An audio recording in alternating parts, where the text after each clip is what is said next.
ఏంటి వెతుకుతున్నావు చెల్లి? నేను కూడా వెతకనా?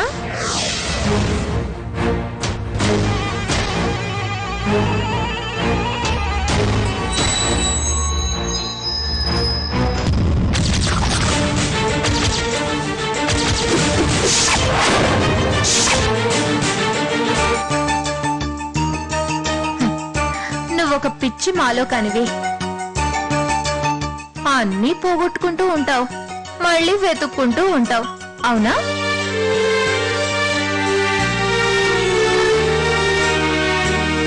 అవును అని చెల్లి.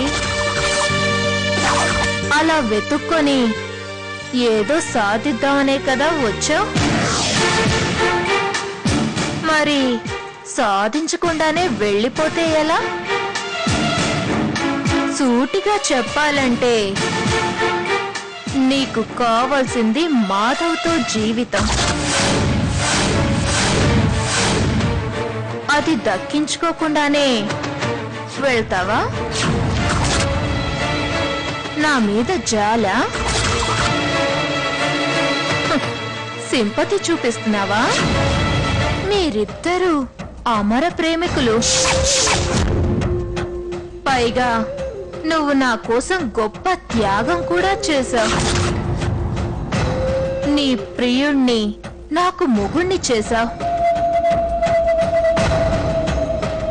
నీ కళ్ళ ముందే మాధవ్తో నేను కాపురం చేస్తుంటే చూస్తూ భరించలేక నరకం అనుభవించావు.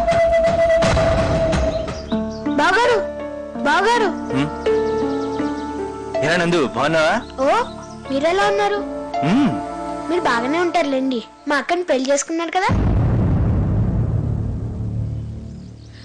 ఏంటి బావగారు ఏమైంది? ఏం లేదు లేరా. ఏంటి స్కూల్ నుంచి వస్తున్నావా? అవును ఇంటికి వెళ్తున్నాను. అక్కేలా ఉంది? అక్కని చూసి చాలా రోజులైంది. మీరు ఇంటికి వెళ్తున్నారా బావగారు? అవునరా. అయితే నేను వస్తాను. అక్కని చూడాలి బావగారు. సరే పద.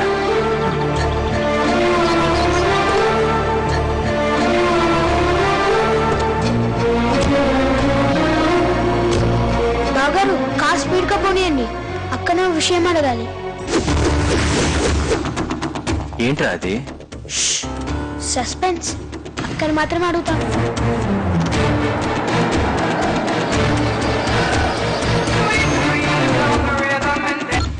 హలో ఒక్క నిమిషం.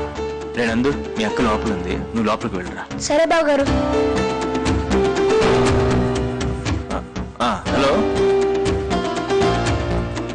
ఇప్పుడే వస్తున్నా. అసలు నువ్వు ఇప్పుడు ఎందుకు వచ్చావు? ఏ రాకూడదా?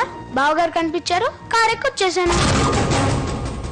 బావగారు తీసుకొచ్చారా? అవును, రాధికక్కని పెళ్లి విషయం అడగడానికి వచ్చాను. అడుగొస్తానుండు. అదేంటో నన్ను అడగరా? చెప్తావా? నిజంగా చెప్పాలి. నిజంగా చెప్తాను, అడుగు. ఈ విషయం ఎప్పటి నుంచో నా బుర్రలో కందిరిగలాగా జూ అని తిరుగుతూనే ఉంది. ఏ విషయం? అదే అక్క. ఇదేంటి నీకప్పుడు పెళ్ళింది? అదే అక్క, పాపిట్ల బొట్టు పెళ్ళైన వాళ్ళే కదా పెట్టుకునేది. నువ్వు పెట్టుకున్నావేంటి? చెప్పక్క, నీకెప్పుడు పెళ్ళైంది? బావగారు ఎక్కడా? అబ్బా, ఓ సస్పెన్స్ పోగొట్టుకున్నాం మనస్తే ఇంకో సస్పెన్స్ నా బుర్రకు చుట్టుకుంది. చెప్పక్క, నీ పాపిట్లో బొట్టు రాధికక్క పాపిట్లో బొట్టుందా? నందు నా కొంప ముంచేలా ఉన్నాడు రాధిక.